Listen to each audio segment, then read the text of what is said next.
કાલે જો શક્ય હોય તો મળશું આપણે.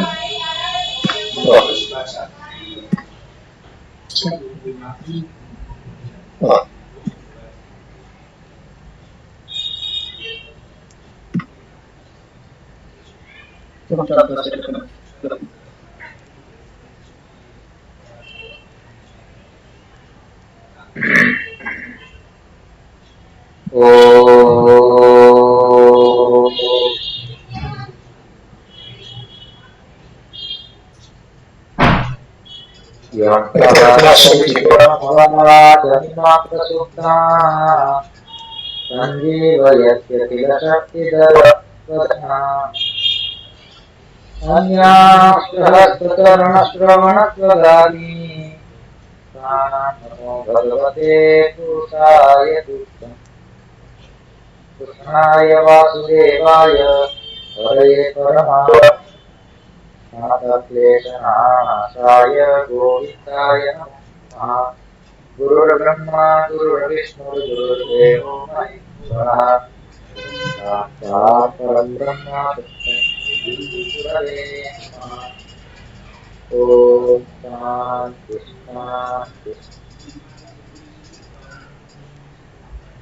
परमश्रद्धेयः परमपूज्याः भक्तिर्सत्य अधिष्ठातस्वरूपाः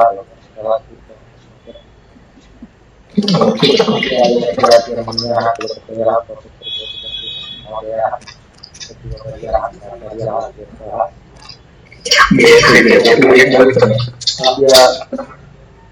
भगवद्गीतायाः प्रभावेन संप्राप्ताः अष्टवक्तृत्वेन पूज्याः श्री स्वामिनः तथा च भवन्तः सर्वे संस्कृत संस्कृति संस्कार रचिताः भगवान श्री सोमनाथ की कृपा से आज पुनः एक बार श्री सोमनाथ संस्कृत विश्वविद्यालय द्वारा यह संस्कारों का मानव जीवन पर प्रभाव इस विषय से जो व्याख्यान चल रहा है आज यह 16वां व्याख्यान 16 संस्कार की हम बात करते हैं। आज व्याख्यान हमारा 16वां क्रमांक। सबसे पहले मैं आज सद्भाग्य से जो प्राप्त हुए हैं विश्वविद्यालय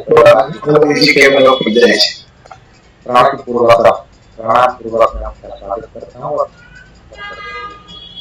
और इस अध्यात्म में जुड़े हुए आप महान भाव के हृदय क्रमण में विराजमान परमात्मा को स्वागत के साथ यहाँ हवाई करता हूँ। आज हम जिस विषय से जिस वक्ता के मुख से व्याख्यान सुनने वाले हैं उनका परिचय तथा सर्वे संग्रह कथमपि पुण्येन भवति। भवभूति नाम के विद्वान ने उत्तरनाथ जैसा ग्रंथ लिखा है। साधु संतों का महात्माओं का संग्रह हमें हमारे पुण्य देश से प्राप्त हो। ऐसे पुण्य देश अक्षर मंदिर अक्षरधाम मंदिर पूज्य श्री ब्रह्म महाराज के कृपा पात्र और इस भव्य परंपरा के वाहक के उपासक ऐसे श्री श्रुति प्रकाश स्वामी जी आज गांधीनगर से विश्वविद्यालय का एक गांधीनगर में पूज्य स्वामी जी वहाँ अक्षरधाम मंदिर में सब सेवा प्रदान करते हुए सारा वहाँ का कार्यभार सोमनाथ संस्कृत विश्वविद्यालय पर उनका अनुपम अनुग्रह रहा है। और पुराण धर्मशास्त्र की कार्यशाला हो या ऐसे विषयों पर कुछ व्याख्यान आयोजित हुए तो पूज्य स्वामी जी का मार्गदर्शन और आशीर्वचन हमें अवश्य प्राप्त होता है। आज पूज्य स्वामी जी हमें संस्कारों की शास्त्रीयता एवं लौकिकता ऐसा हमारा द्वितीय जो प्रश्न पत्र है उस प्रश्न पत्र के भाग स्वरूप व्याख्यान हमें आशीर्वाद के रूप में प्रदान करेंगे। विषय है पूज्य स्वामी जी का संस्कारों के लिए जो हमारी संस्कार परंपरा है, संस्कार परंपरा की शास्त्रीयता क्या है और इस संस्कार परंपरा की लौकिकता क्या है। ये प्राचार्यवाचिक दोनों प्रणाली प्राचीन समय में क्या शास्त्र कह रहे हैं इस विषय में और अर्वाचीन समय में लौकिक भाव क्या है, तो इन दोनों को साथ में रखकर अपना चिंतन और मनन व्याख्यान आशीर्वाद के दिशा में ये स्वामी जी का अधिक समय न लेते हुए सारे बच्चों के चरणों में हम सबकी ओर से प्रणाम करते हुए कानूनी विनय को निवेदन करता हूँ, तो अपना व्याख्यान प्रदान करे पूज्य श्री प्रकाश स्वामी।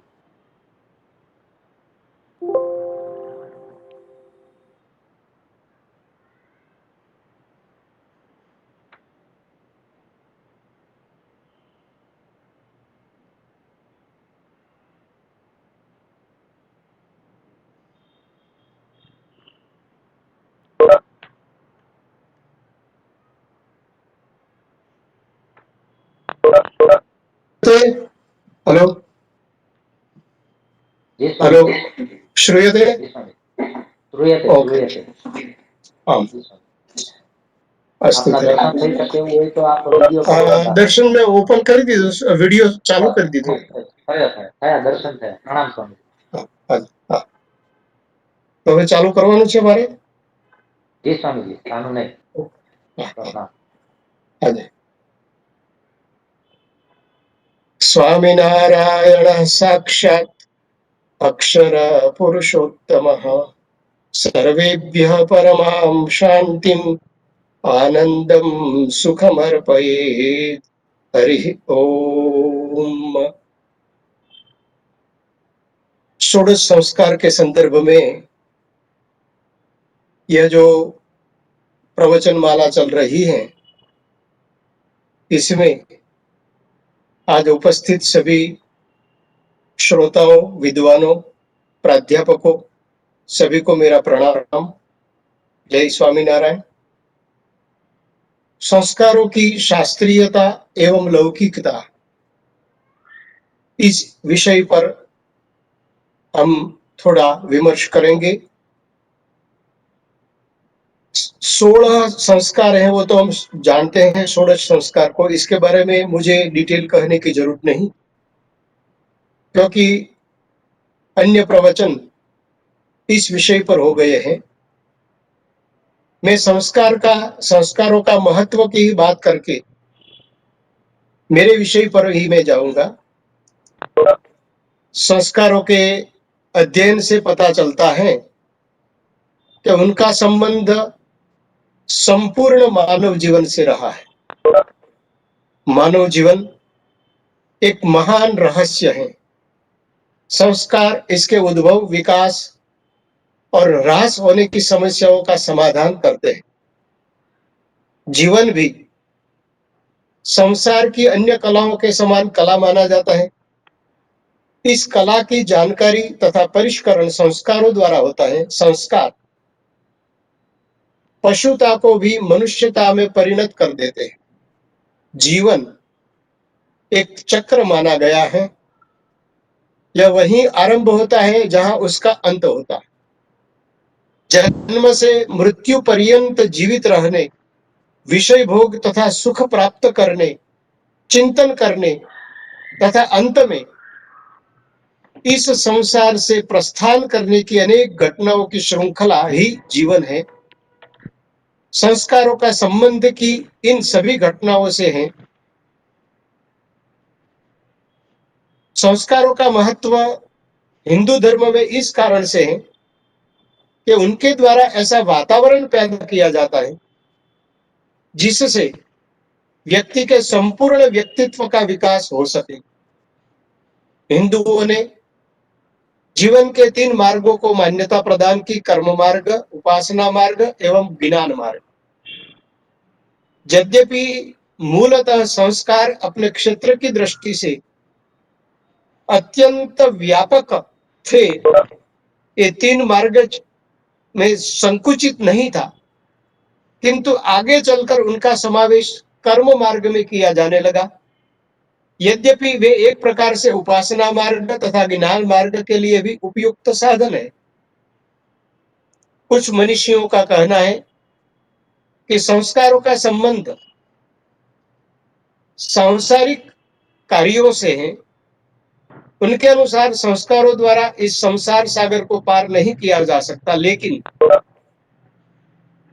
संस्कारहीन अध्यात्म साधक की साधना भी सिद्ध नहीं होती और समाज भी उसका स्वीकार नहीं करता। संस्कृत व्यक्ति अर्थात संस्कार युक्त व्यक्ति ही गौरवपूर्ण सम्माननीय जीवन के साथ समाज में आदर्श स्थापित करता है। पूर्व के हमारे सनातन धर्म के विचारकों ने यह भी अनुभव किया कि बिना संस्कारों के लोग नहीं रह सकते। आधारशिला के रूप में स्वतंत्र विधि विधान एवं परंपरा के न होने से चार्वाक मत का अंत हो गया। यही कारण है आज हम न्याय, सांख्य, योग, वैशेषिक ये सब ग्रंथ पढ़ाते हैं, लेकिन इन दर्शनों का संस्कार के साथ डायरेक्ट संबंध न होने से सिर्फ यह सब दर्शन पढ़ने, अध्ययन, अध्यापन में ही रहे। यही कारण था जिससे जैन और बौद्धों को भी अपने स्वतंत्र कर्मकांड विकसित करने पड़े। इसलिए प्राचीन समय में संस्कार बड़े उपयोगी सिद्ध हुए। उनसे व्यक्तित्व के विकास में बड़ी सहायता मिली। मानव जीवन को संस्कारों ने परिष्कृत और शुद्ध किया तथा उसकी भौतिक तथा आध्यात्मिक आकांक्षाओं को पूर्ण किया। अनेक सामाजिक समस्याओं का समाधान भी इन संस्कारों द्वारा हुआ। साथ साथ विज्ञान का विकास भी संस्कार के हेतु हुआ। एक दृष्टांत के रूप में मैं कहूंगा, the first physician of the world Hippocrates, जिनके सिद्धांत प्रतिज्ञा के रूप में मेडिसिन के विद्यार्थी सीखते हैं, उनसे करीब 450 साल पूर्व महर्षि चरक हुए। Father of the medicine field के थे, जिनको 1 लाख औषधि का ज्ञान था। कैंसर से लेकर एड्स जैसे रोगों का उपचार भी वे जानते थे। चरक से शतकों पूर्व पुनर्वसु हुए। चरक संहिता में पुनर्वसु का संदर्भ कहते हुए लिखते हैं कि उनकी सन्निधि में एक मेडिकल कॉन्फ्रेंस हुई, जिसमें भारत के विविध प्रांतों से और बुखारा, रसिया इत्यादि देशों से 49 वैद्य आए। थीम ऑफ कॉन्फ्रेंस क्या थी? माता के उदर में गर्भ का विकास, भ्रूण विज्ञान पर यह कॉन्फ्रेंस थी। जिस समय यूरोप और ग्रीक में रक्त भ्रमण का भी ज्ञान नहीं था, तब यहाँ गर्भाधान संस्कार के बाद सीमंत संस्कार के बीच बालक का कौन सा अंग गर्भ में विकास प्राप्त करता है, इसकी चर्चा के लिए यह परिषद थी। कॉन्फ्रेंस में चर्चा के अंत में आत्रेय पुनर्वसु कहते हैं कि हृदय के प्रथम धड़कन के साथ क्रमशः समांतर सभी अंगों का विकास होता है। गर्भाधान तथा अन्य प्राक जन्म संस्कार यौन विज्ञान और प्रजनन शास्त्र का कार्य करते थे। इसी प्रकार विद्यारंभ तथा उपनयन से समावर्तन पर्यंत सभी संस्कार शिक्षा की दृष्टि से भी अत्यंत महत्व के थे। विवाह संस्कार अनेक यौन तथा सामाजिक समस्याओं का ठीक हल थे। अंतिम संस्कार अंत्येष्टि संस्कार। आज कोरोना समय में अंत्येष्टि संस्कार कितना महत्वपूर्ण है और हम जो सूतक करते थे, मृतक जन्म का और मृत्यु का, वो कितना उपयुक्त है वो हमको मालूम होता है सोशल डिस्टेंस के संबंध से। इसी प्रकार विवाह अंत्येष्टि मृतक तथा जीवित के प्रति गृहस्थ के कर्तव्यों में सामंजस्य स्थापित करता है। वह तथा पारिवारिक और सामाजिक स्वास्थ्य विज्ञान का एक विस्मयजनक समन्वय है तथा जीवित संबंधियों को सांत्वना प्रदान करता है, जो आज भी उपयुक्त है। संस्कार के निरूपण के साथ ही मुहूर्त विज्ञान, औषध विज्ञान, शरीर विज्ञान इत्यादि अनेक विज्ञान जुड़े हुए। सनातन धर्म की संस्कृति संस्कारों पर ही आधारित है। हमारे ऋषि मुनियों ने मानव जीवन को पवित्र एवं मर्यादित बनाने के लिए संस्कारों का आविष्कार किया। धार्मिक ही नहीं, वैज्ञानिक दृष्टि से भी इन संस्कारों का हमारे जीवन में विशेष महत्व है, जो हमने देखा। भारतीय संस्कृति की महानता में इन संस्कारों का महान योगदान है। संस्कारों का सर्वाधिक महत्व मानवीय चित्त की शुद्धि के लिए। संस्कारों के द्वारा ही मानव मनुष्य का चरित्र निर्माण होता है और विचारों के अनुरूप संस्कार, क्योंकि चरित्र ही वह धुरी है जिस पर मनुष्य का जीवन सुख, शांति और सम्मान को प्राप्त करता है। संस्कार के द्वारा मानव चरित्र में सद्गुणों का संचार होता है, दोष दुर्गुण दूर होते हैं। मानव जीवन को जन्म से लेकर मृत्यु तक सार्थक बनाने तथा सत्य शोधन की अभिनव व्यवस्था का नाम संस्कार। संस्कारों का मूल प्रयोजन आध्यात्मिक है और साथ में नैतिक विकास, क्योंकि मानव जीवन को पवित्र एवं उत्कृष्ट बनाने वाले आध्यात्मिक उपचार का नाम संस्कार है। श्रेष्ठ संस्कारी मानव का निर्माण ही संस्कारों का मुख्य उद्देश्य है। संस्कार किसी भी संप्रदाय या धर्म के महत्वपूर्ण अंग है। अध्यात्म प्रधान भारतीय संस्कृति में संस्कारों का तो विशेष महत्व रहा है। इतिहास के प्रारंभ से ही संस्कार धार्मिक एवं सामाजिक एकता के प्रभावकारी माध्यम रहे। उनका उदय निसंदेह अतीत में हुआ था, लेकिन कालक्रम से अनेक परिवर्तनों के साथ आज वे जीवित हैं। संस्कार का अभिप्राय उन धार्मिक कृत्यों से है जो किसी भी व्यक्ति अपने समाज का पूर्ण रूप से योग्य सदस्य बनाने के उद्देश्य से उसके शरीर, मन और मस्तिष्क को पवित्र करने के लिए किए जाते हैं। प्राकृतिक पदार्थ भी जब बिना सुसंस्कृत किए प्रयोग के योग्य नहीं बन पाते हैं, तो मानव के लिए संस्कार कितना आवश्यक है यह समझ लेना चाहिए। जब तक मानव बीज रूप में है, तभी से उसके दोषों का विनाश नहीं कर लिया जाता, तब तक वह व्यक्ति आर्य नहीं बन पाता है। आर्य मतलब सज्जन। और वह मानव जीवन से राष्ट्रीय जीवन में कहीं भी अव्यकव्य देने का अधिकारी भी नहीं बन पाता। मानव जीवन को पवित्र, चमत्कार पूर्ण एवं उत्कृष्ट बनाने के लिए संस्कार अत्यंत आवश्यक है। यह हुई संस्कार की महत्ता। संस्कार शब्द की व्युत्पत्ति, शास्त्रीय व्युत्पत्ति देखेंगे। संस्कार शब्द की व्युत्पत्ति संस्कृत के सम पूर्वक क्रोई धातु से घई प्रत्यय करके की गई है और इसका प्रयोग अनेक अर्थों में किया जाता है। संस्कृत में, साहित्य में संस्कार शब्द का प्रयोग शिक्षा, संस्कृति, प्रशिक्षण, सौजन्य, पूर्णता, व्याकरण संबंधी शुद्धि, परिष्करण, शोभा, आभूषण, प्रभाव, स्वरूप, स्वभाव, क्रिया, छाप, स्मरण शक्ति पर पड़ने वाला प्रभाव, शुद्धि क्रिया, धार्मिक विधि विधान, अभिषेक, विचार, भावना, धारणा, कार्य का परिणाम, क्रिया की विशेषता, ये सब संस्कार शब्द का अर्थ है। इस प्रकार यह स्पष्ट है कि संस्कार शब्द के साथ अनेक विलक्षण अर्थों का योग हो गया, जो इसके दीर्घ इतिहास क्रम में इसके साथ संयुक्त हो गए। कई दर्शनों ने भी संस्कार का अपना विशिष्ट अर्थ निकाला। अद्वैत वेदांती जीव पर शारीरिक क्रियाओं के मिथ्या आरोप को संस्कार मानते हैं। नैयायिक भावों को व्यक्त करने की आत्मव्यंजक शक्ति को संस्कार समझते हैं, जिसका परिगणन वैशेषिक दर्शन में 24 गुणों के अंतर्गत किया गया। मीमांसक यज्ञांगभूत पुरोडाश आदि की विधिवत शुद्धि के इसका आशय समझते हैं।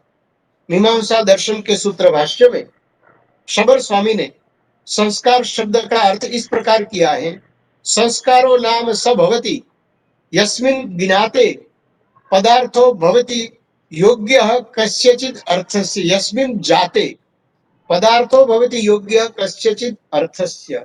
अर्थात संस्कार वह है जिसके होने से पदार्थ या व्यक्ति किसी कार्य के योग्य हो जाता है। मीमांसा दर्शन संस्कार का आशय यज्ञीय पुरोडाश आदि की सविधि शुद्धि मानता है। प्रोक्षणादि जन्य संस्कार यज्ञ पुरोडाशादिषु। तंत्र वार्तिक के अनुसार योग्यताम चा ददाना क्रिया संस्कारा इति उच्यन्ते। अर्थात संस्कार वे क्रियाएं तथा रीतियां हैं जो योग्यता प्रदान करती हैं। वह योग्यता दो प्रकार की होती है, पाप मोचन से उत्पन्न योग्यता तथा नवीन गुणों से उत्पन्न योग्यता।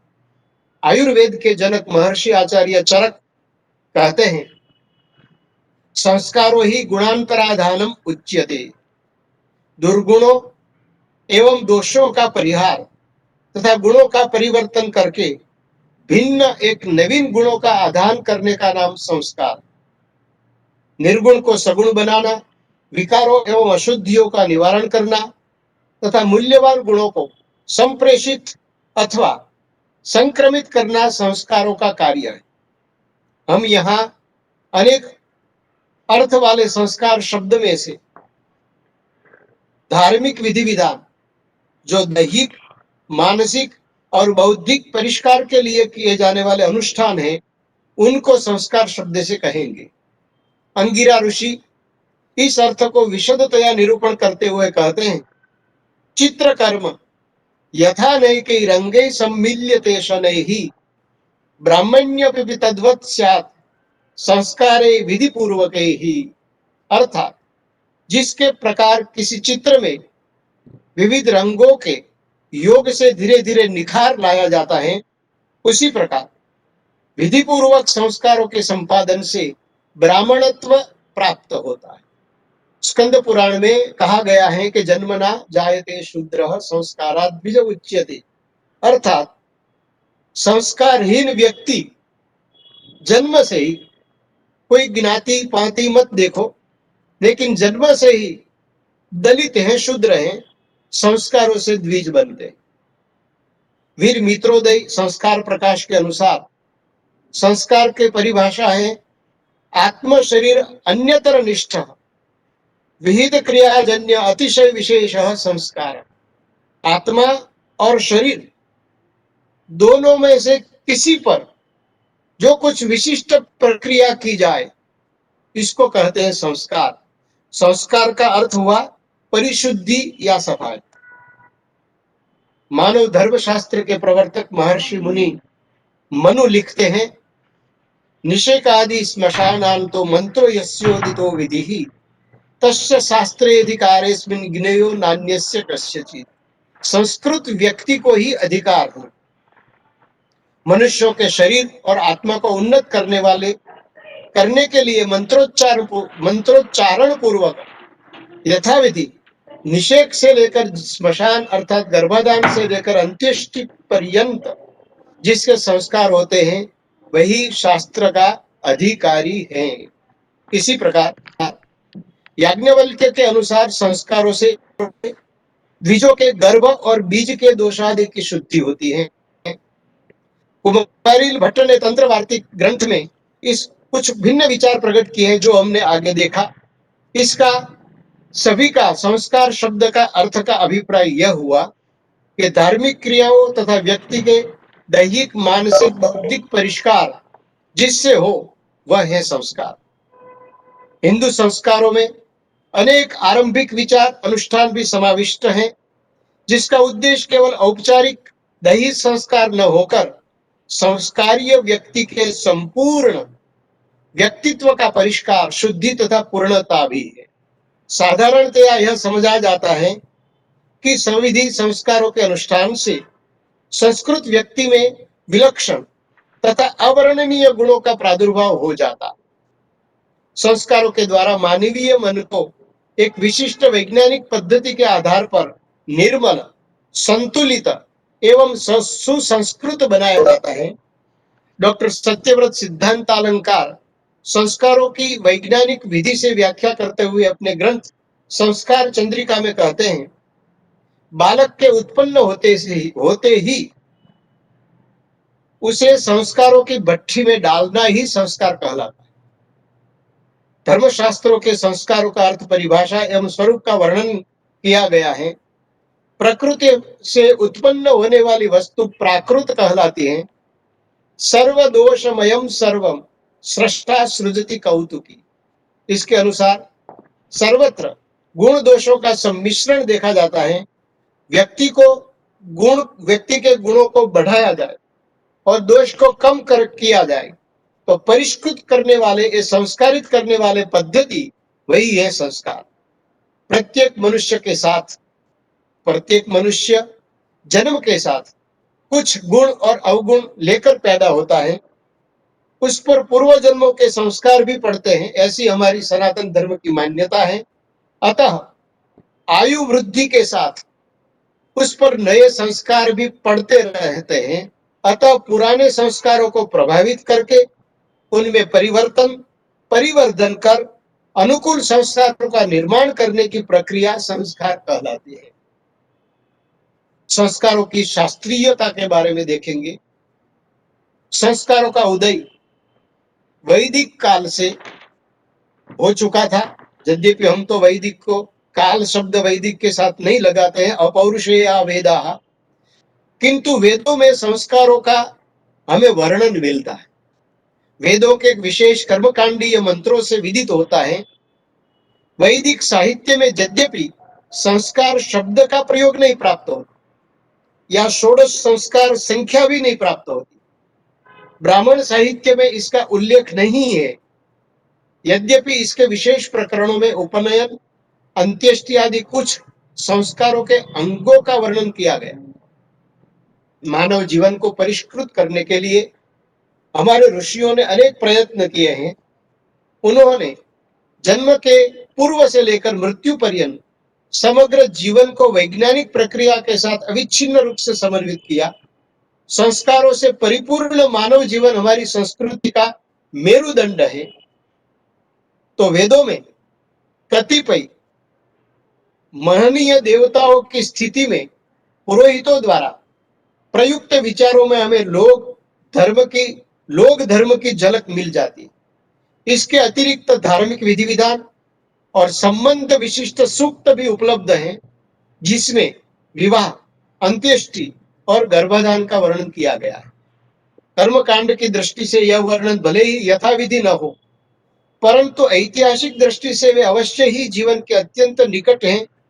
परवर्ती युग के विवाह, अंत्येष्टि और गर्भाधान संस्कार, इन शब्दों में वर्णित विधि विधान जो कि स्पष्ट तथा विकसित परिणाम है। अथर्ववेद में विधि विधान की पर्याप्त सामग्री प्राप्त होती है। इससे हमें मानव जीवन के प्रत्येक भाग से संबंध मंत्र मिलते हैं। इसमें विवाह और अंत्येष्टि विषयक सूक्त ऋग्वेद की अपेक्षा अधिक विस्तृत है। एक संपूर्ण सूक्त में वही दिखा ब्रह्मचारी की प्रशंसा की गई। वेद के बाद ब्राह्मण ग्रंथ आते हैं। शतपथ ब्राह्मण में उपनयन, वेदों के दैनिक स्वाध्याय और अंत्येष्टि आदि जैसे विषयों पर निरूपण है, जिनका वर्णन अन्य ब्राह्मणों में नहीं मिलता। आरण्यक और उपनिषद जो वेद में ही समाविष्ट हैं, संहिता ब्राह्मणी और वेद नामधेयम, इस व्याख्या के अनुसार तो आरण्यक और उपनिषद में भी संस्कार का हमें बीज मिलता है। छांदोग्य उपनिषद में गुरु के यहाँ सत्यकाम जाबाल के दृष्टांत में विद्यार्थी के प्रवेश का वर्णन मिलता है। ब्रह्मचर्य के साधारण काल का वर्णन मिलता है। बृहदारण्यक उपनिषद में पवित्र गायत्री मंत्र का वर्णन मिलता है। तैत्तिरीय उपनिषद में गुरुकुल में विद्यार्थी का अभ्यास पूर्ण होने के बाद दीक्षांत प्रवचन का बहुत सूक्ष्म वर्णन है, जो आज हिंदू धर्म के मुख्य नीति वाक्यों में शामिल हैं। सत्यम वद, धर्मम चर, स्वाध्यायान मा प्रमद, अतिथि देवो भव, मातृदेवो भव, पितृदेवो भव इत्यादि। गुह्य और धर्म सूत्र वैदिक साहित्य में इनका भी बड़ा महत्व है। कर्मकांड साहित्य में गुह्य सूत्र में सभी प्रकार के प्रकरणों, संस्कारों, क्रियाकांड और प्रथाओं और यज्ञों के संबंध में आवश्यक निर्देश मिलते। संस्कारों का विवेचन मुख्य रूप से गुह्य सूत्रों में ही मिलता है, किंतु उनमें भी संस्कार शब्द का प्रयोग यज्ञ सामग्री के पवित्रीकरण के अर्थ में किया गया। वैखानस स्मृति सूत्र में सबसे पहले शरीर संबंधी संस्कार और यज्ञों का संस्कार, उसमें स्पष्ट अंतर मिलता है। पारस्कर गुह्य सूत्र में गर्भाधान, पुंसवन, सीमंतोन्नयन, जातकर्म, नामकरण, उपनयन, समावर्तन संस्कारों का विस्तार पूर्वक वर्णन मिलता है। गोभिल गुह्य सूत्र में अत्यंत विस्तृत रूप में संस्कारों का विवेचन किया गया है। उसमें भी गर्भाधान, पुंसवन, सीमंतोन्नयन, जातकर्म, निष्कर्म, नामकरण, चूड़ाकरण, उपनयन, गोदान संस्कारों की चर्चा की गई। धर्मसूत्र का गुह्य सूत्रों के साथ घनिष्ठ रूप से संबंध है और संभवतः उन्हीं के क्रम में इनकी रचना हुई है। धर्मसूत्रों में मनु के व्यवहार के नियमों का निरूपण किया गया है। धर्मसूत्र वर्ण और आश्रम का निरूपण करते हैं। आश्रम धर्म के अंतर्गत उपनयन और विवाह से संबद्ध नियमों का विशद वर्णित है। यह संस्कारों के सामाजिक अंगों का सविस्तार निरूपण करते। और आगे आती है स्मृतियां। याज्ञवल्क्य, मनु इत्यादि स्मृतियां सुव्यवस्थित विकास का प्रतिनिधित्व करती। स्मृतियां धर्मसूत्रों के परवर्ती तथा सुव्यवस्थित विकास का प्रतिनिधित्व करती हैं। धर्मसूत्रों के समान यह भी मुख्यतः कर्मकांडों की अपेक्षा मनुष्य के सामाजिक व्यवहार से संबंधित है। उनके वर्ण विषयों का वर्गीकरण आचार, व्यवहार और प्रायश्चित्त, इन 3 शीर्षकों के अंतर्गत किया जा सकता है। प्रथम शीर्षक के अंतर्गत संस्कार तथा उनकी नियामक विधियां दी गई है। उपनयन और विवाह का सर्वाधिक और पूर्ण वर्णन किया गया है, क्योंकि इन संस्कारों से वैयक्तिक जीवन के प्रथम और द्वितीय सोपान प्रारंभ होते हैं। पंच महायज्ञों को भी स्मृतियों में मुख्य स्थान प्राप्त है। मनुस्मृति इन्हें अत्यंत महत्वपूर्ण स्थान देती है और इसका विस्तृत निरूपण करती है। महाकाव्य, महाभारत इत्यादि महाकाव्य भी संस्कारों के विषय में कुछ जानकारी देते हैं। कवियों ने संस्कृति के प्रचार के लिए महाकाव्यों का उपयोग किया, क्योंकि वह उस समय में लोकप्रिय हो चुके थे।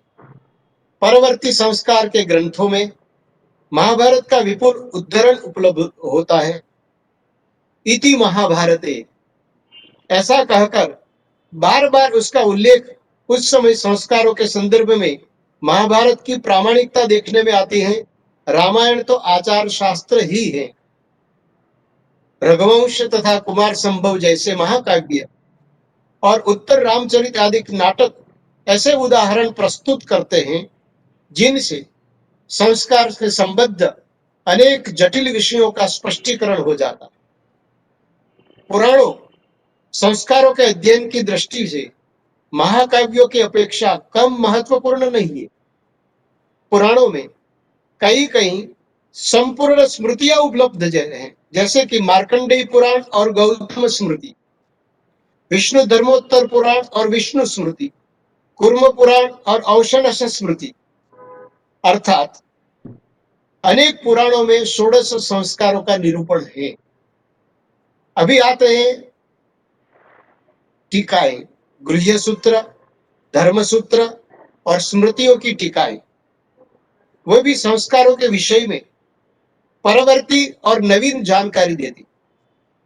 विविध प्रदेशों के हिंदू उनमें प्रचलित किसी विशिष्ट टीका का ही अनुसरण करते हैं, जैसे कि राजस्थान जयपुर हाईकोर्ट के बाहर मनु भगवान का स्टेच्यू है,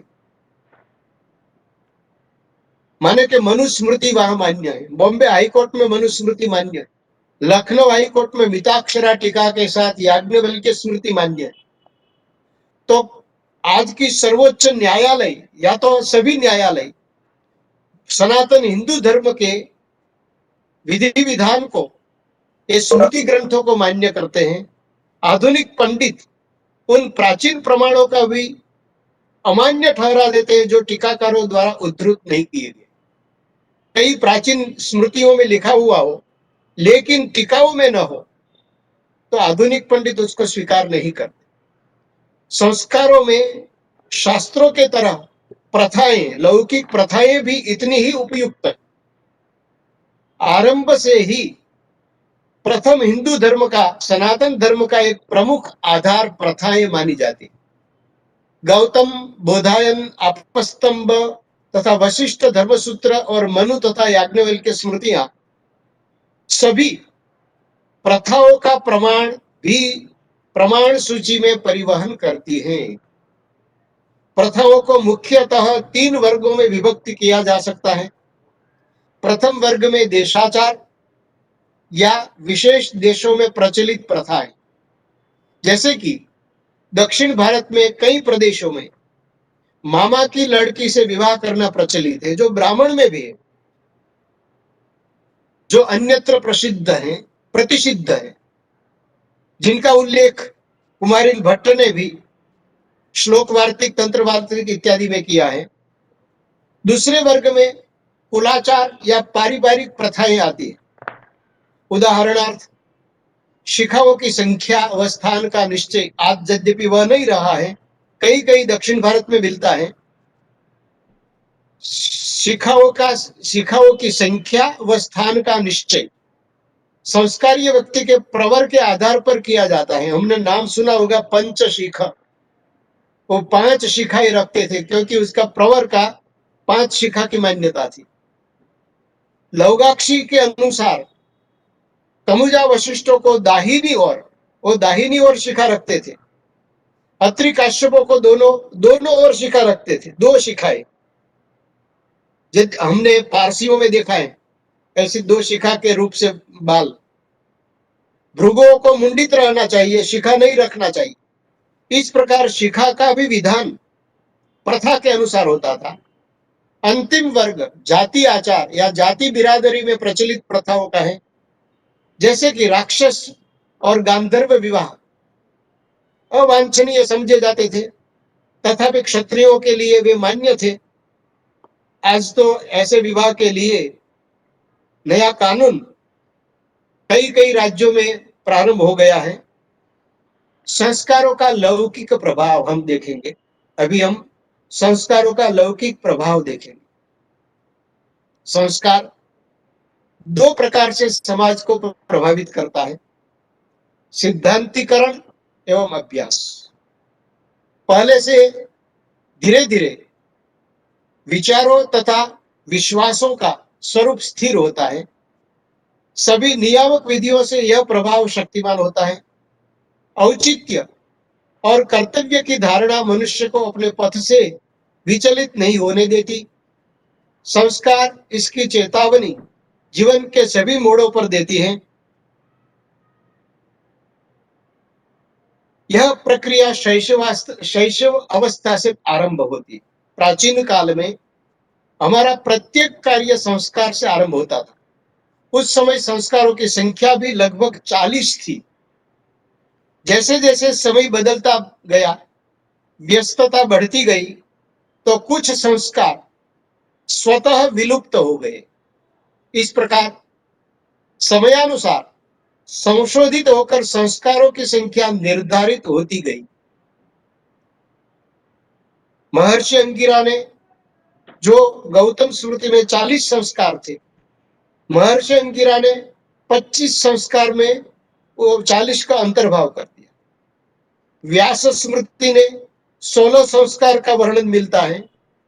हमारे धर्मशास्त्रों में भी मुख्य रूप से 16 संस्कारों की व्याख्या की गई है। यद्यपि 16 संस्कार निश्चित रूप से एक ही 16 की संख्या एक समान नहीं है, उसमें भी थोड़ा सा मतभेद है। कहीं अंत्येष्टि को संस्कार नहीं भी मानते हैं।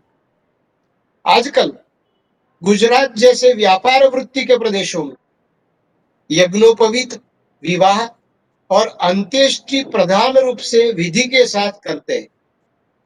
कहीं ज्यादा संस्कार भी प्रचलित हैं।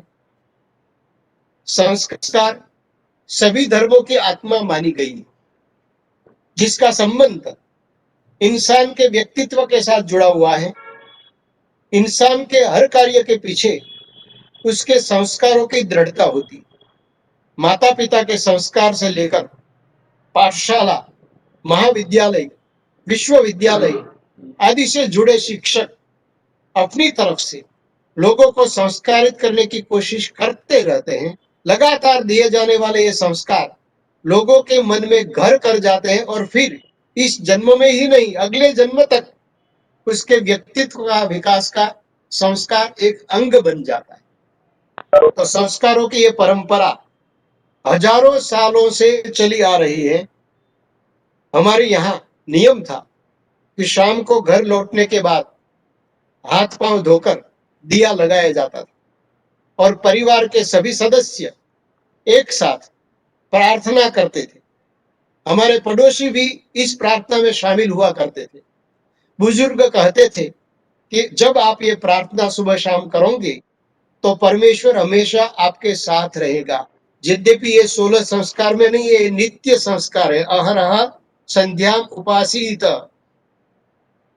तो 16 संस्कार के बाहर भी नित्य नैमित्तिक कर्म को भी हम संस्कार कह सकते हैं। आज उसका फल आज नहीं तो कल जरूर मिले।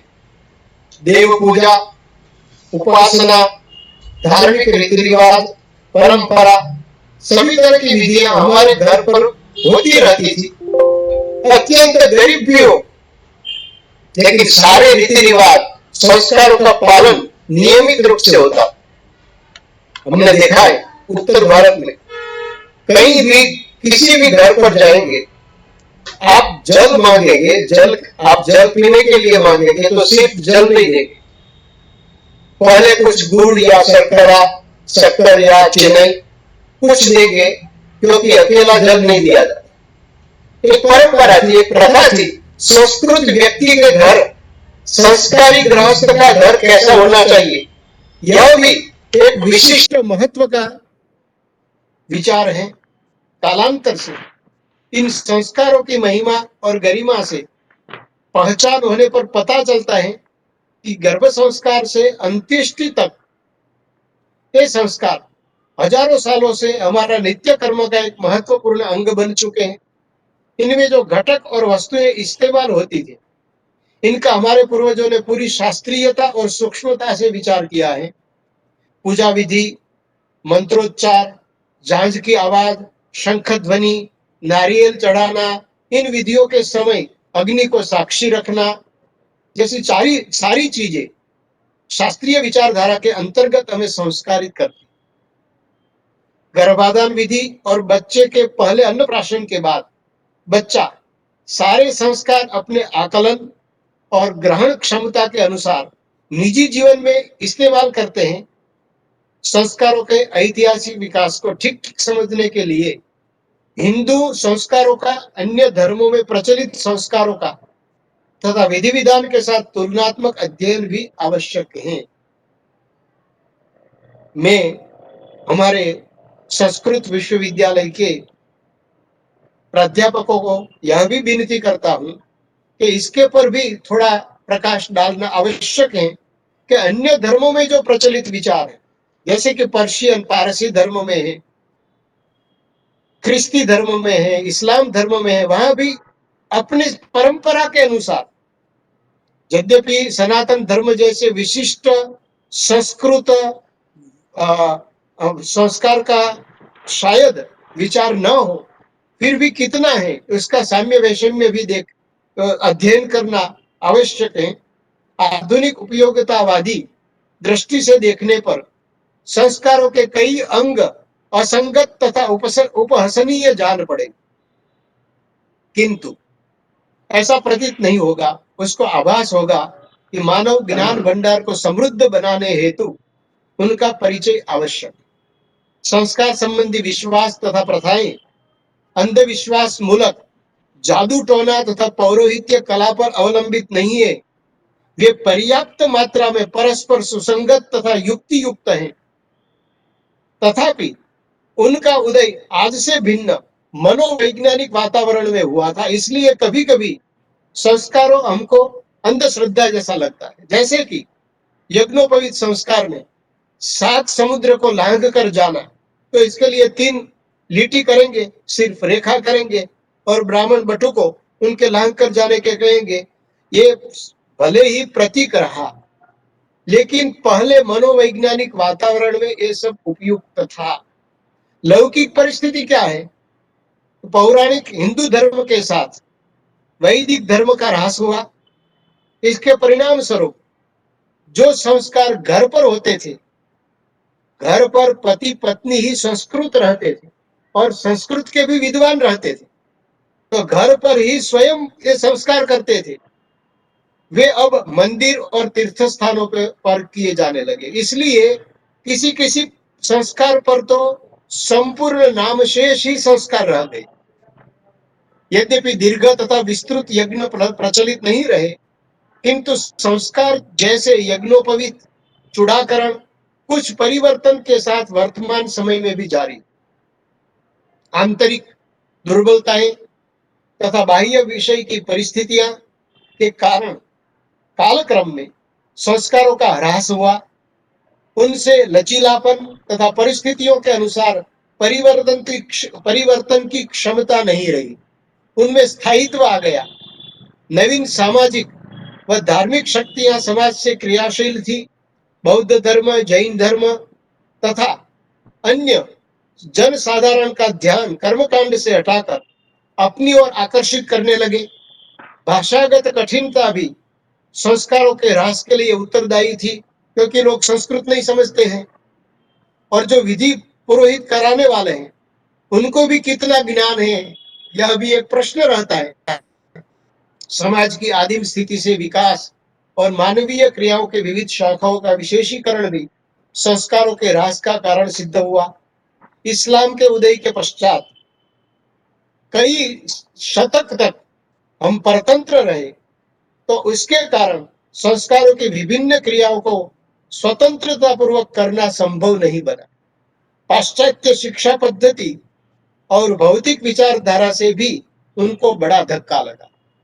वर्तमान समय में यजमान और पुरोहित, क्षमा करना पंकज भाई जैसे अच्छे पुरोहित, लेकिन कई प्रकार के पुरोहित हमने देखे हैं, इसलिए कहता हूं, दोनों में कहीं कहीं संस्कृत ज्ञान का अभाव, जिज्ञासा का अभाव, संस्कृत अध्ययन के जिज्ञासा का भी अभाव, इंटरनेट एवं अन्य मनोरंजन साधनों में लगाव, परंपरा में, पितृ परंपरा में 5, 15, 25 वैदिक मंत्र पढ़ लिया, श्लोक को तो असंस्कृति बोलते हैं और विधि कराते हैं, संस्कार का विधि।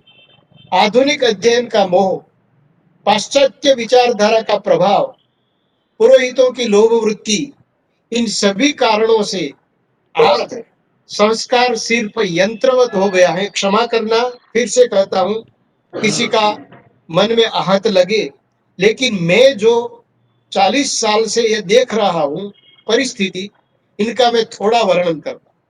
संस्कार का विधि के बाद भी इस संस्कार की क्या गरिमा है, इसका कोई ज्ञान नहीं। यज्ञोपवीत तो समझो कि बाथरूम में ही रख देते हैं। यज्ञोपवीत संस्कार होने के बाद निकाल कर बाथरूम में रख देते हैं, या तो चाबी सुरक्षित रखने का एक धागा समझते हैं। किसको 2 यज्ञोपवीत पहनना चाहिए, किसको नहीं, यह प्रथा का कुछ ज्ञान नहीं। शिखा संपूर्णतया लुप्त हो गई, तो पंचशिखा की बात या दाहिनी शिखा या बाहिनी शिखा की बात ही कहा। विवाह में सप्तपदी क्या चीज है, क्यों करते हैं, मंगलाष्टक का क्या मतलब है, अग्नि में क्यों लाजा होम करते हैं, किसी को जिज्ञासा नहीं। यदि पुरोहित को पता हो और कुछ निरूपण करे, तो यजमान को समय कहाँ है, महाराज जल्दी करो, यजमान को भूदेव जल्दी पूरा करे, वही विचार रहता है। लग्न या यज्ञोपवीत में आवाज, संगीत, कोलाहल, कभी कभी तो अच्छे पुरोहित न होने पर उसका कर्कश भद्दा आवाज भी संस्कारों में यंत्रवत बनाने में सहायक हो जाता है। मुंह में तंबाकू भरा हुआ है और उसके साथ वो विधि करता है संस्कार की, तो ये संस्कार भी यंत्रवत बन जाता है। और कभी कभी ऐसे बच्चों को जो आधुनिक पढ़ते हैं, बुद्धिजीवी हैं, वो बच्चों को ये संस्कार के प्रति घृणा हो जाती और शीघ्रता में वह कारण बन जाता है। हाँ, दक्षिण भारत जैसे प्रदेशों में कहीं कहीं 16 संस्कार का प्रदर्शन, 16 संस्कार का दर्शन शुद्ध मंत्रोच्चार के साथ कई कई परिवारों में है। मैंने एक बौधायन गुह्य सूत्र का 16 संस्कार का एक पीएचडी का थीसिस देखा था। तो यजमान को अपने गोत्र का, प्रवर का ज्ञान नहीं, और पुरोहित को भी एक ही विधि का ज्ञान है। गोत्र और प्रवर के अनुसार, वेद के अनुसार विधि होता था, सामवेदी का विधि अलग। आज हम देखते हैं कि जब यज्ञोपवीत का परिवर्तन करते हैं, यज्ञोपवीत परिवर्तन नहीं है, वो अपना पूरा गोत्र और गोत्र का ज्ञान इसका उजागर करना है, लेकिन वो भूल गए और यज्ञोपवीत परिवर्तन शाम श्रावणी के दिन कर दो, सामवेदी है तो भाद्रपद में शुक्ल पक्ष में कर दो, या तो सभी एक ही समय कर देते हैं, लेकिन उसका भी समय अलग अलग निश्चित था। प्रवर का ज्ञान नहीं, पुरोहित को भी एक ही विधि का ज्ञान है, इसलिए किस श्रौत सूत्र के अनुसार, किस गुह्य सूत्र के अनुसार, किस गोत्र और प्रवर का विधि विधान हो, किस वेद का विधि विधान हो, वो सब संपूर्ण नष्ट हो गया। आज गुजरात की परिस्थिति क्या है? हम 3 विभाग में संस्कारों को रखेंगे, 4 विभाग में। एक पूर्ण जीवित, एक मंत्र विहीन जीवित, एक अर्ध जीवित और एक नामशेष। इसमें पहला हम गर्भाधान संस्कार कहेंगे तो मंत्र विहीन जीवित है। दूसरा पुंसवन संस्कार अर्ध जीवित है, अर्ध जीवित, वो भी मंत्र विहीन। सीमंतोन्नयन भी मंत्र विहीन अर्ध जीवित है। जात कर्म मंत्र विहीन जीवित है। नामकरण प्रायः मंत्र विहीन ही है, नामकरण तो करते ही है। निष्क्रमण नामशेष, गृहान निष्क्रमण एक संस्कार था, वो नामशेष हो गया। चंद्र सूर्य का दिखाना वो भी एक संस्कार था। भूमि उपवेशन भी संस्कार था, वराह की पूजा करके, वो सब नामशेष हो गया। अन्न प्राशन अर्ध जीवित है। चूड़ा कर्म कई मंत्र बोलते हैं, कई मंत्र विहीन है। विद्यारंभ केजी में फर्स्ट में बैठाना, जूनियर केजी, वो मंत्र विहीन जीवित है। कर्ण वेद तो करते ही नहीं, एक कर्ण कभी कभी फैशन है, एक कर्ण का वेद करते हैं, वो नामशेष हो गया। यज्ञोपवीत विहित है, पूर्ण अभी जीवित है मंत्र के साथ। वेदारंभ है ही नहीं, नामशेष हो गया। केशांत नामशेष हो गया। समावर्तन तो जब हम टोपी पहनेंगे और काला कोट पहनकर स्टेज पर खड़े रहेंगे, इसको ही समावर्तन करते हैं। यद्यपि हमारे श्री सोमनाथ संस्कृत यूनिवर्सिटी में अभी वेश उसका बदल दिया है, दीक्षांत का, वो अच्छा है। तो ये भी एक विधि है। समावर्तन संस्कार वो प्रत्येक विद्यार्थी का भिन्न भिन्न होता था। वो अर्ध मंत्र विहीन जीवित विवाह वो मंत्र के साथ करते हैं, और अंत्येष्टि कई कई मंत्र अंत में पिंडदान इत्यादि में करते हैं, कहीं नहीं करते हैं। तो इस 16 संस्कार इस प्रकार से कहीं कहीं जीवित है, कहीं कहीं नहीं जीवित है, कहीं कहीं नामशेष है। फिर भी कुछ बात है कि हस्ती मिटती नहीं हमारी। इस पंक्ति के अनुसार विधि विधान होता है, यह बड़ी बात। आज कई संस्कृति संपूर्ण नष्ट हो गई। संस्कार के लिए कुछ न कुछ प्रयोग होते हैं, यह बड़ी बात है, क्योंकि भारतवर्ष सैकड़ों शतकों तक पराधीन दशा में रहा। विदेशी आक्रमणकारियों ने पूर्णतः परतंत्र बना दिया, शास्त्रों को जला दिया, यज्ञोपवीत का ढेर कर दिया। हिंदू धर्म को मिटाने के लिए संस्कृत पाठशालाओं के जगह पाश्चात्य स्कूल कॉलेज का बढ़ावा हुआ। फिर भी आज विधि विधान होता है, यह बड़ी बात है। और संस्कृत विश्वविद्यालय के लिए तो, संस्कृत विश्वविद्यालय के विद्यार्थियों के लिए तो धन उपार्जन के लिए सबसे बड़ी विद्या हो तो कर्मकांड है। धर्मवेत्ता महापुरुषों, आचार्यों का इसमें योगदान रहा है। भारतीय संस्कृति का युग पूर्णतः अस्त नहीं हो। आज इस प्रसंग में प्रमुख स्वामी महाराज की स्मृति होती है। उन्होंने और अन्य आचार्यों ने संस्कार और संस्कृति को प्रोत्साहन दिया। सरकार ने भी इतने संस्कृत विश्वविद्यालयों बनाया, जिसके कारण इस संस्कार का ज्ञान जागृत रहा। महंत स्वामी महाराज और अन्य अन्य महापुरुषों एवं अनेक संस्कृत विश्वविद्यालय प्रोत्साहित आज करते हैं। खास तौर पे हमारा श्री सोमनाथ संस्कृत विश्वविद्यालय ने एक त्रैमासिक 3 मासिक एक अभ्यासक्रम के रूप में इस संस्कार का परामर्श को पसंद करके हम सबको विषय पर परामर्श करने के लिए प्रोत्साहित किया। ये बड़ी बात है। मैं हमारे कुलपति श्री गोपबंधु मिश्र जी, हमारे कुल सचिव जी और इस संस्कार के अभ्यास क्रम के पंडित प्राध्यापक श्री पंकज भाई रावल और सभी प्राध्यापकों को धन्यवाद देता हूं कि इस संस्कार के बारे में इतना बड़ा कार्यक्रम बना और इतना बड़ा कार्यक्रम करके हमें इससे जागृत किया।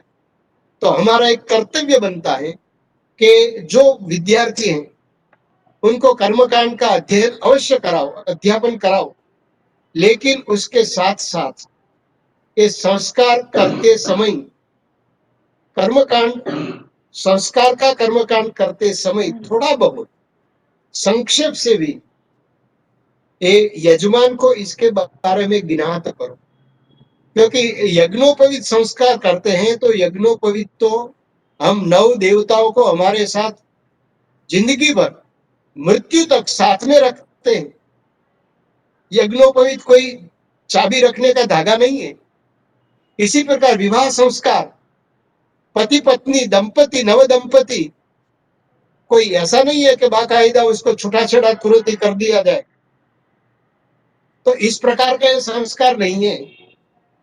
तो ये संस्कार की जो महत्ता है, अंत्येष्टि संस्कार तक की महत्ता है। कोरोना समय में अंत्येष्टि संस्कार की महत्ता तो सबको समझ में आ गई। हमारे यहाँ जो यज्ञ संस्कार होता है और भूमि में गाड़ते हैं कई अन्य धर्म में, इसके जगह अग्नि संस्कार से कोरोना पूर्णतः नष्ट हो जाता है।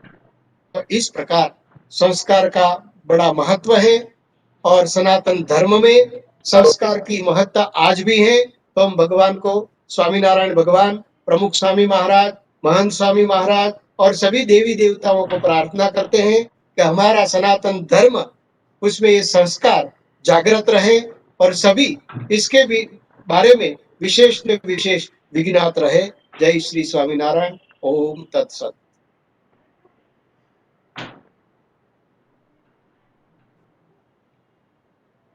પૂજ્યપાદ સ્વામીજીના ચરણોમાં અનેક પ્રણામ આપતા ચિંતન અને મનનપૂર્ણ व्याख्यान માટે। आपके चरणों में प्रणाम करे इतने कम है। आज आपने विषय को जिस तरह से न्याय दिया है, तो एक विषय आज हमें अच्छा आपसे प्राप्त हुआ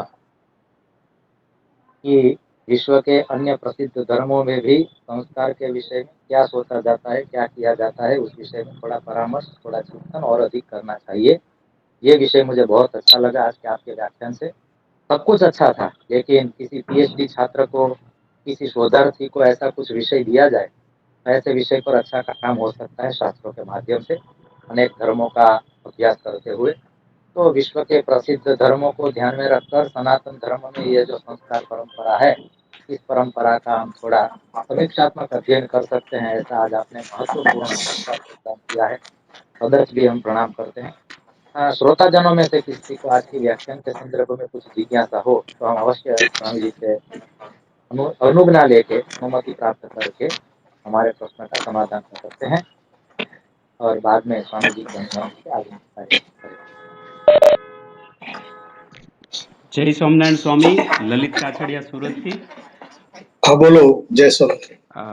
બસ આજના આપના વક્તવ્યમાંથી ઘણું બધું અમને જાણવાનું મળ્યું અને પ્રમુખ સ્વામી મહારાજે જે વાત કરી છે કે જો તમે તમારા બાળકોને સંસ્કાર નહીં આપો તો સંપત્તિ અને સંતતિ બંને ગુમાવવાનો વારો આવશે।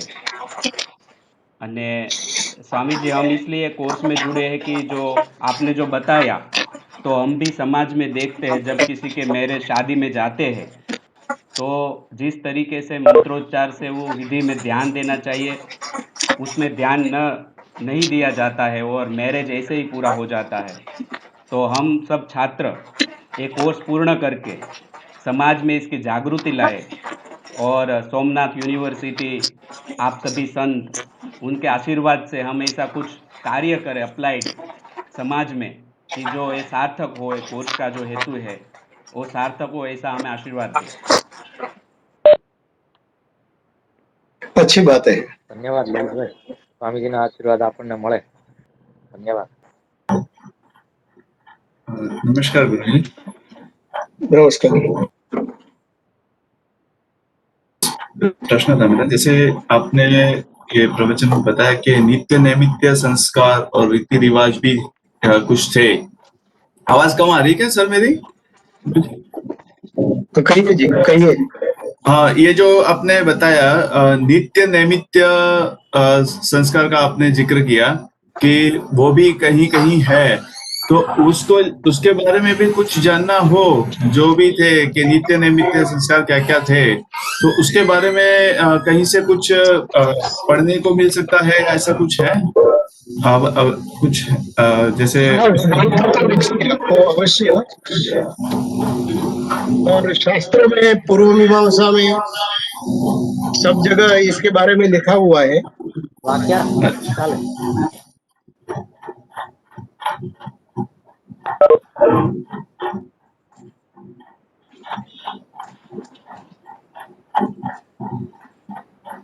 બધા ઓપન થઈ ગયા છે ને એટલે હવે ડિસ્ટર્બ થશે પંકજભાઈ, સभी ओपन हो गए हैं इसलिए डिस्टर्ब हो गया था। नहीं नहीं, किसी को कुछ जिज्ञासा हो शायद इसलिए कि इन्होंने किसी ने क्वेश्चन को किया हो अपना माइक म्यूट, अच्छा, नहीं तो ये हाँ मितेश जी। गजानंद हाँ नमस्कार। हाँ, ये कहा कि नित्य नैमित्तिक में मानो कि हमें जब सूर्य और चंद्र का उपराग ग्रहण होता है वो नैमित्तिक कहलाते हैं। उसमें स्नान करना, उसमें दान करना, उसमें क्या क्या करना, ये सब नैमित्तिक कहलाते हैं। और नित्य में हम संध्या उपासना करना इत्यादि जो हैं उनको पूर्व मीमांसा में भी उसका मिलता है और अन्य ग्रंथों में भी ये सब संस्कारों का बारे में हमको ज्ञान मिलता है। उसका कहीं मतलब एक जगह सब संग्रह किया हुआ ऐसी कोई पुस्तक है, ऐसा कुछ? ऐसा पुस्तक अभी मेरे नजर में नहीं आया है, जी गुरु जी। ध्यान में नहीं है अभी, लेकिन वो संकलित ही करना पड़ता है। जी गुरु जी, धन्यवाद। स्वामी जी, इसमें चाहे तो हम निर्णय सिंधु और धर्म सिंधु का आश्रय ले सकते हैं इनके प्रश्न के समाधान। हाँ हाँ, ये ले सकते हैं, लेकिन वो कठिन पड़ेगा। कठिन पड़ेगा, लेकिन ये ग्रंथ उपलब्ध है हमारे ये धर्म सिंधु, निर्णय सिंधु है। अनुवाद के साथ भी ये ग्रंथ दोनों उपलब्ध है समाज में। ये दोनों ग्रंथ मिल जाए तो अवश्य हमारे घर में होने चाहिए, ताकि हम समय पर नित्य कर्म में और नैमित्तिक कर्म में पंचांग को देखकर किस दिन हमें किस आचार संहिता से इस दिवस का पालन करना है और इस दिवस विषय पर हम क्या कर सकते हैं, जो संस्कृति के लिए हो, जो प्रकृति के लिए हो, जो परमात्मा के लिए हो, जो सनातन के लिए हो, ऐसा समाधान इन दोनों ग्रंथों से मिलता है, ऐसा मेरा नम्र मानना है। स्वामी जी ठीक है, ये दोनों ग्रंथों में तो हमें मिलेगा, अवश्य मिलेगा। जी जी। धर्म सिंधु और दूसरा कौन सा बताया सर? निर्णय सिंधु। निर्णय सिंधु दोनों गुजराती अनुवाद के साथ भी है और हिंदी अनुवाद के साथ भी मिलता है। हाँ मिलता है, दोनों भाषा में मिलता है। धन्यवाद गुरु, धन्यवाद। यह भी जितने भी श्रोता यहाँ सुन रहे हैं, पूज्य स्वामी तो प्रेरणा मूर्ति है हमारे, लेकिन आप जितने ग्रंथों का नाम इन कोर्स के माध्यम से लिखेंगे, मैं आपको नम्र अनुरोध करता हूँ कि जहाँ तक हो मूल ग्रंथ तो होना ही चाहिए। चाहे भाषांतर आप प्राप्त करें अच्छा है, लेकिन संस्कृत भाषा में भी मूल ग्रंथ वो मिले, ताकि हमें कभी ज्ञान हो संस्कृत का तो मूल देखकर भी हम थोड़ा अर्थानुसंधान कर सकते हैं। केवल भाषा अंतर वाला ग्रंथ न ले, मूल ग्रंथ को साथ में रखकर ग्रंथ का भाषांतर भी देखे आप, ऐसा मेरा नम्र मानना है। स्वामी जी गुरु जी ठीक है, क्योंकि भाषांतर में कभी कभी हमको स्पष्ट ज्ञान नहीं होता है और भाषांतर में संपूर्ण भाव भी नहीं प्रकट होता है जी, और मूल फिर भी हमको जो संस्कृत का नॉलेज न हो तो भाषांतर से हम प्राप्त कर सकते हैं इसका ज्ञान।